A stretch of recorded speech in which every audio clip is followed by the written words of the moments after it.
ಶ್ರೀಗುರುಭ್ಯೋ ನಮಃ. ಅಪದಾಮಪಹರ್ತಾರಂ ದಾತಾರಂ ಸರ್ವಸಂಪದಾಂ ಲೋಕಾಭಿರಾಮಂ ಶ್ರೀರಾಮಂ ಭೂಯೋ ಭೂಯೋ ನಮಾಮ್ಯಹಂ. ಮುಂದಿನ ಪದ್ಯ ಈ ರೀತಿಯಾಗಿದೆ.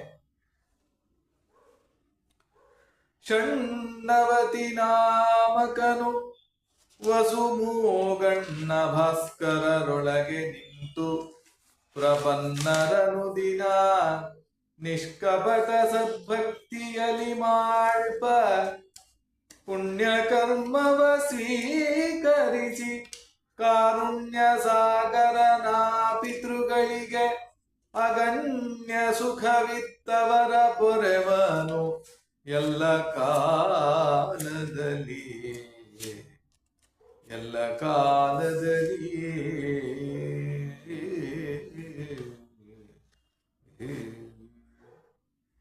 ಷಣ್ಣವತಿ ನಾಮಕನು ವಸು ಮೂಗಣ್ಣ ಭಾಸ್ಕರರೊಳಗೆ ನಿಂತು ಪ್ರಪನ್ನರು ಅನುದಿನ ನಿಷ್ಕಪಟ ಸದ್ಭಕ್ತಿಯಲ್ಲಿ ಮಾಳ್ಪ ಪುಣ್ಯಕರ್ಮವ ಸ್ವೀಕರಿಸಿ ಕಾರುಣ್ಯ ಸಾಗರನು ಆ ಪಿತೃಗಳಿಗೆ ಅಗಣ್ಯ ಸುಖವಿತ್ತು ಅವರ ಪೊರೆವನು ಎಲ್ಲ ಕಾಲದಲ್ಲಿ.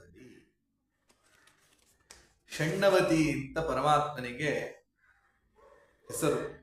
ಯಾಕೆ ಅಂದರೆ 96 ರೂಪಗಳನ್ನ ಪರಮಾತ್ಮ ಸ್ವೀಕಾರ ಮಾಡ್ತಾನೆ.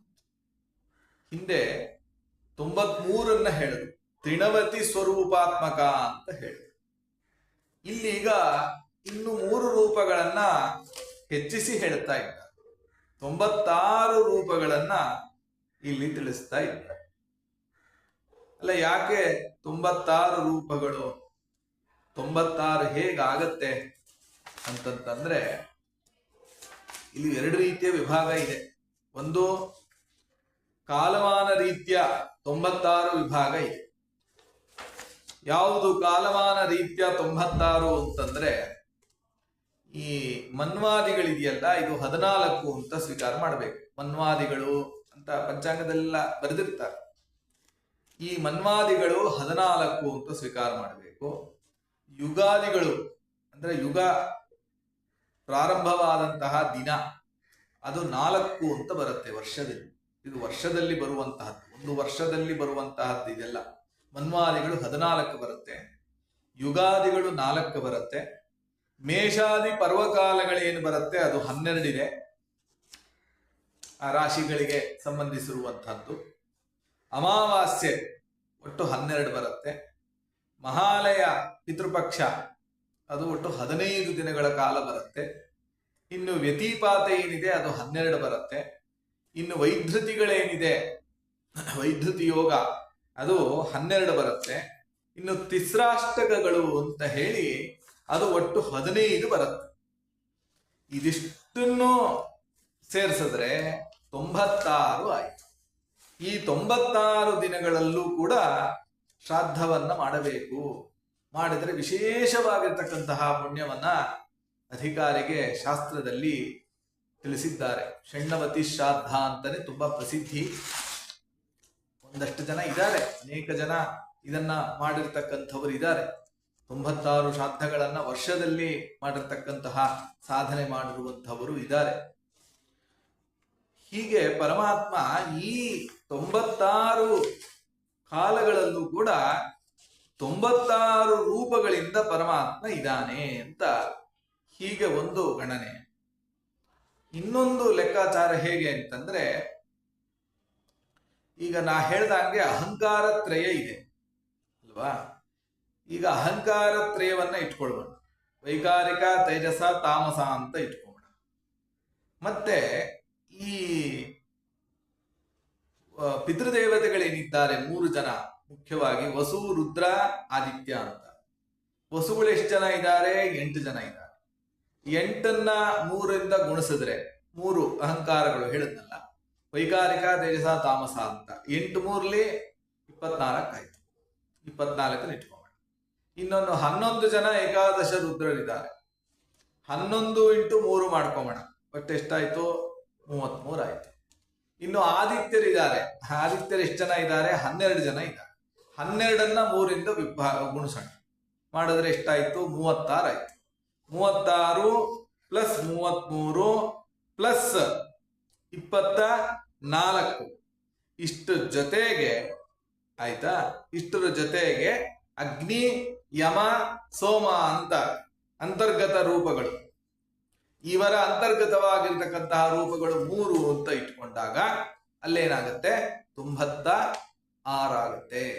ಹೀಗೂ ಕೂಡ ಒಂದು ಲೆಕ್ಕಾಚಾರವನ್ನು ಹಾಕ್ಲಿಕ್ಕೆ ಬರುತ್ತೆ. 96 ರೂಪಗಳಾಯ್ತು.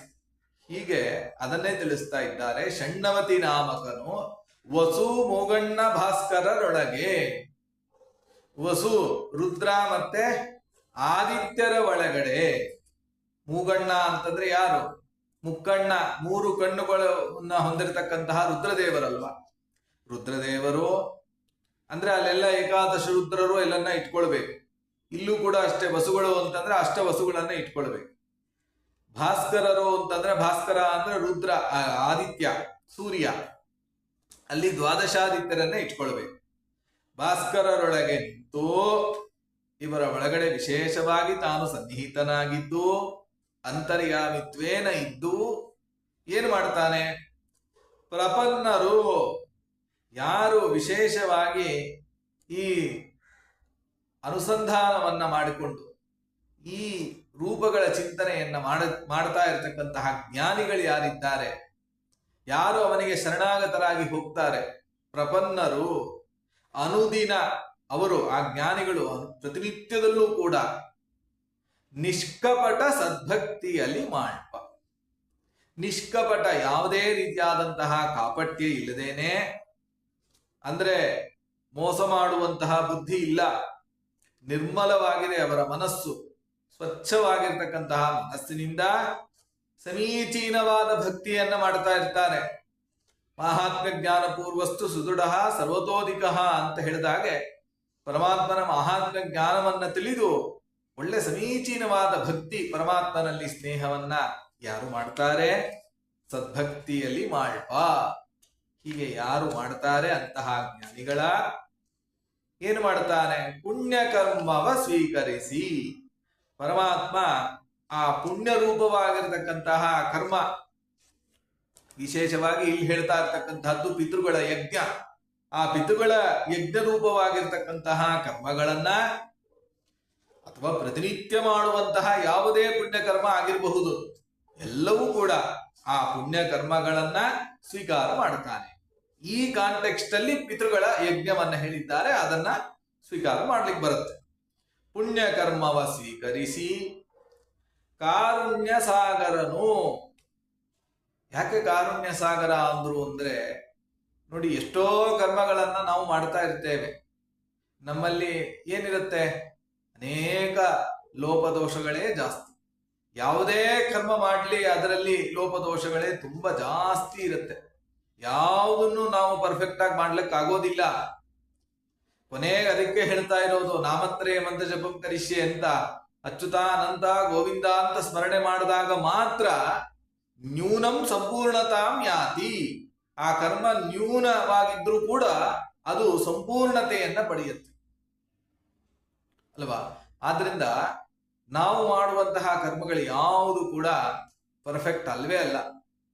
ಆದ್ರೂ ಪರಮಾತ್ಮ ಸ್ವೀಕಾರ ಮಾಡ್ತಾನೆ. ಯಾಕೆ ಅಂತಂದ್ರೆ ಅದಕ್ಕೆ ಉತ್ತರ ಕೊಟ್ಟರು ಕಾರುಣ್ಯ ಸಾಗರ, ಪರಮಾತ್ಮ ಕರುಣಾ ಸಮುದ್ರ. ಆದ್ರಿಂದ ನಾವು ಮಾಡುವಂತಹ ಪುಣ್ಯ ಕರ್ಮಗಳಲ್ಲೂ ಲೋಪದೋಷಗಳಿದ್ರೂ ಕೂಡ ನೀನು ನಿಂತು ಮಾಡಿಸ್ತಾ ಇದ್ದಿ ಈ ಕೆಲಸವನ್ನ, ಅಂತರ್ಯಾಮಿತ್ವೇನ ನೀನು ನಿಂತು ಮಾಡಿಸ್ತಾ ಇದ್ದಿ. ನಾವು ಅಸ್ವತಂತ್ರರು, ನೀನು ಸ್ವತಂತ್ರ ಅಂತ ಚಿಂತನೆಯನ್ನ ಮಾಡಿ ಪರಮಾತ್ಮನಿಗೆ ಸಮರ್ಪಣೆಯನ್ನ ಮಾಡಿದ್ರೆ ಅದರಲ್ಲಿ ಲೋಪದೋಷಗಳಿದ್ರೂ ಕೂಡ ಅದನ್ನ ಗಣನೆಗೆ ತೆಗೆದುಕೊಳ್ಳದೆ ಪರಮಾತ್ಮ ಕಾರುಣ್ಯ ಸಾಗರನಾದ್ದರಿಂದ ಏನ್ ಮಾಡ್ತಾನೆ? ಆ ಪಿತೃಗಳಿಗೆ ಅಗಣ್ಯ ಸುಖವಿತ್ತು.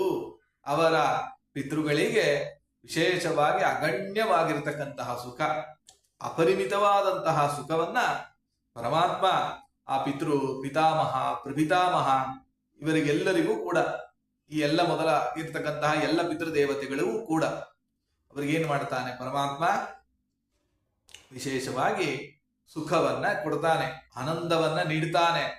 ನೀಡೋದಷ್ಟೇ ಅಲ್ಲ, ಸುಖವಿತ್ತು ಅವರ ಪೊರೆವನು ಎಲ್ಲ ಕಾಲದಲ್ಲಿ, ಎಲ್ಲಾ ಕಾಲದಲ್ಲೂ ಸಂರಕ್ಷಣೆಯನ್ನ ಮಾಡ್ತಾನೆ.